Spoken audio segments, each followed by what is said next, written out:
What's up, Pyromaniacs? Pyrostasis here. We are back in Call of Duty FFA doing a little bit... How the fuck did I not kill that guy? Seriously. Doing a little FFA action. I start off with the Chi-Com, and then I realize that I'm dealing with some professional MLG camping pieces of shit. And, I mean, we're talking like we have a sniper that will, burrow into the back quarters of one of these places behind, like, a car and a fence and a couple cows and just shoot. And, he's not even a good sniper. So it's one of those things that, like, he dumps half of his clip. I think he has like 15 round mag. He dumps like 14 rounds and you just get enough hit markers into him to give you that feeling of hope, like you're actually going to manage to cap the son of a bitch. And then he gets lucky with that 15th shot and drops you, and it just, makes you... And right there. Oh, God. So yeah, I end up switching. I've had a pretty shitty day, couple days, and I was getting on COD to just try and relax, try and have a little bit of fun. And I got to deal with these fuckers messing with me. So we bust out with the anti-camp setup, so we don't have to deal with their little hiding in corners with explosive devices. And this setup just deals with people. Try and lag compensate that bitch. It's just not happening. And I forgot to mute these guys, so hopefully they weren't saying anything too offensive. We'll see. Anyways, let's talk about my past couple of days, because this is kind of interesting. Well, at least I think it is. It's my life, damn it. It's always interesting, right? That's what people do YouTube videos about. We have 3 cars shared between my 4 family members, and my Mustang, which is my car, has I don't go places all that often, and me and JJ carpool, and JJ has really bad motion sickness, so for the past year he's been driving. Well, JJ doesn't know how to drive a stick, so my Mustang just basically is sat. And anyways, when you sit a car for 6, 8, 9 months, they have a tendency to break down. The battery goes bad, and nothing happens with it. Well, so around Thanksgiving time, it stopped starting over unless you jumped it, which, wasn't really that big a deal because, we weren't using it, and, meh. It was my stupid, I should have driven the car more, but it was never really a problem. Well, my dad got a brand new job, so he needed to be using a reliable car. Well, we've been using this old school Lumina, and when you're a child of the 80s and 90s, you hear something like a 94 Lumina, and for you, it don't sound so bad, because man, I remember I was 14 in 94. That's not too old of a car.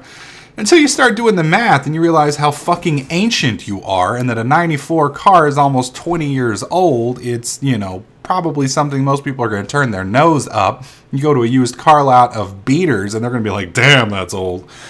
And that's when you realize you're starting having some problems. And so the Lumina has had some kind of weird electrical issue. The car apparently doesn't like, oh, look at that, cleaning those bitches up. It doesn't like running at night or at cold. So when it's cold like it is now and dark, you have to use the lights, and the lights have a tendency to flicker like you're at a rave party or a disco or something. Yeah, that's right, I just said disco.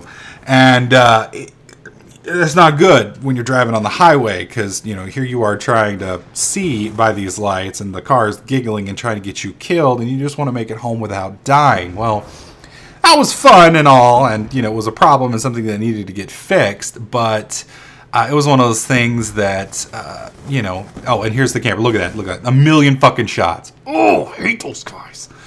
But the car worked. So it wasn't a problem. You just had to be careful not to drive it at night. Well, Dad works in the day, so he borrows the car. Not really that big a deal. Except it starts raining really bad, and it turns into like a full-blown Texas monsoon.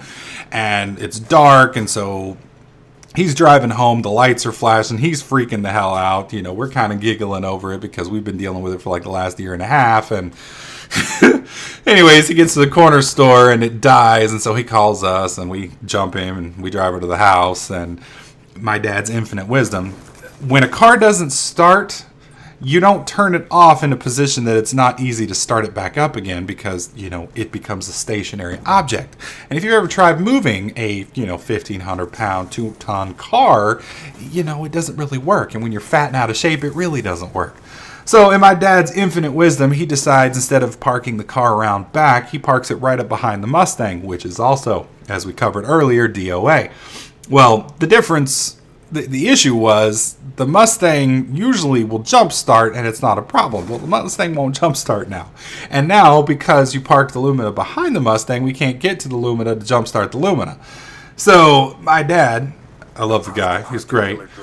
He's a little stubborn, you know. He's from some back country upbringing, and you know, if it ain't working, it's just because you ain't doing it right. So my dad spends 45 minutes trying to jump the Mustang, and Mustangs are going to jump if they're going to jump pretty quick. You know, if you hook it up with the jumper cables, you start charging it, everything's going good, and you get that and it doesn't click over after about 10, 12 minutes, it ain't clicking over. So my dad, of course, decided to quad, triple that, you know, put it up about 45 minutes to an hour before finally throwing in the towel. So we got to call a tow truck. Well, the tow guy gets here and he's like, well, you guys got to move that Lumina, man, because I can't get that Mustang out of there. We're like, well, that's going to be a problem because the Lumina's dead. Meanwhile, it's raining like hell. He's like, well, shit, all right, I can move that.